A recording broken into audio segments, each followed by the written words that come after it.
الدولي مجلس الأمن هو القانون الدولي الإنساني من باب التمكين السياسي والتعريف ببعض القوانين الدولية. فعلى هذا الأساس حبينا اليوم نتشارك مع بعض هذا العنوان لهذه الندوة السياسية.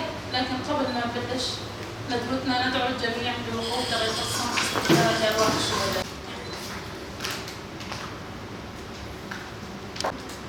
الشهداء هم قادتنا.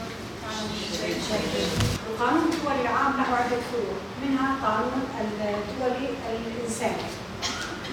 القانون الدولي الإنساني هو فرع من أفرع القانون الدولي العام، والذي يعمل على حماية الأشخاص أثناء النزاعات الدولية، والتي لا تشارك أيضا في هذه النزاعات، وأيضا على حماية المنشآت والأماكن والممتلكات والأموال التي تكون بعيدة عن الحرب والنزاعات الحرب. الموظفين الخدمات، الدفاع عن المدني، أفراد البعثات الدبلوماسية، الفرق الطبية والدينية والمرافقة للجيوش.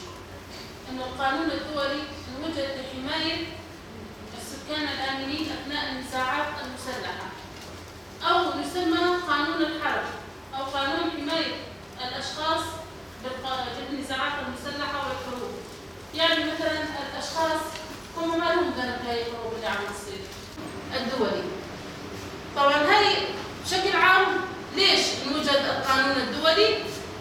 حكيناها باختصار لحماية الأشخاص عن البر. طبعا جنيف الثانية نفس الشيء، لكن حماية الجنود أو العسكريين أي حدا من أطراف